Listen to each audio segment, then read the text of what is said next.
Hi viewers, আসসালামু আলাইকুম। সবাইকে শুভেচ্ছা জানাচ্ছি। আজকে আমি যে ছবিগুলো আঁকছি দুইটা ছবি, দুইটা পেন্টিং নিয়ে একটা ভিডিও করছি, মিক্সড ভিডিওটা করছি। দেখেন, প্রথমে আমি ড্রয়িংটা এঁকে নিয়েছি। এখন আমি কালার করছি, পাতার কালারটা দিচ্ছি।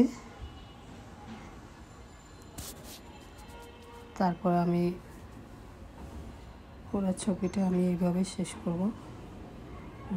আস্তে আস্তে করে পাতার কালারটা দিচ্ছি, কেননা রঙগুলো বাইরে চলে গেলে তাহলে ছবিটা নষ্ট হয়ে যাবে, পেন্টিংটা নষ্ট হয়ে যাবে। এভাবে আস্তে আস্তে করে দিতে হবে। আমি গ্রিন কালারটা দিচ্ছি।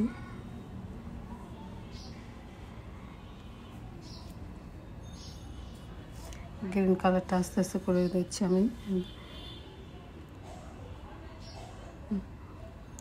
খুবই স্লোভাবে দিচ্ছি, কেননা যেহেতু আমি পাশে ফুলগুলো এঁকে ফেলছি, এই জন্য আমি সবুজ কালারটা খুবই আস্তে আস্তে করে স্লো করে দিচ্ছি।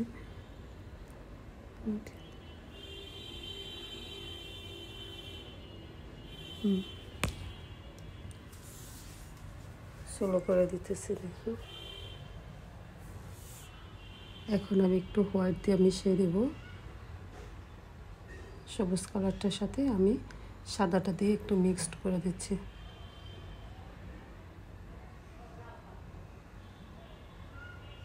তাহলে সুন্দর একটা পাতা হয়ে যাচ্ছে।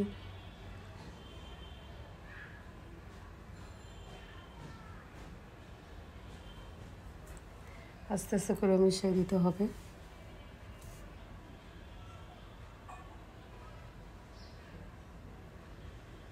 এভাবে মিশিয়ে মিশিয়ে দিতে হবে।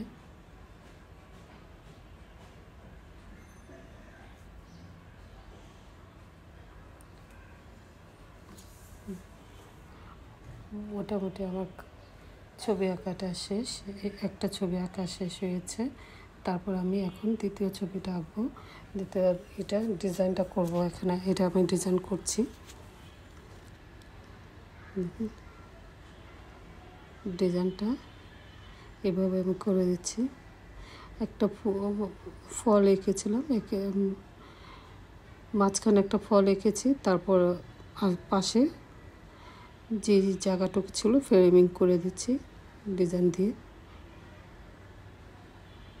সুন্দর একটা ডিজাইন তৈরি হয়ে যাচ্ছে।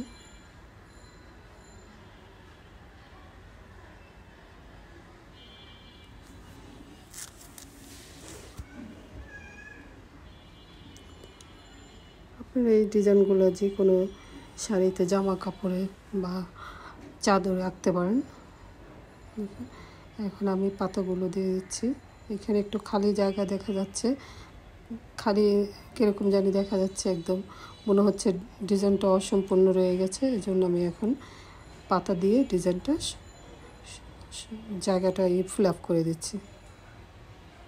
এখন কত সুন্দর হয়ে গেছে, দেখুন।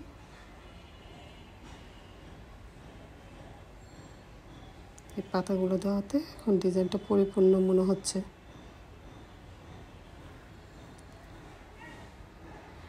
এই ডিজাইনটা যদি ওড়নার আঁচলে, শাড়ির পাড়ে করা যায় তাহলে অনেক সুন্দর লাগবে।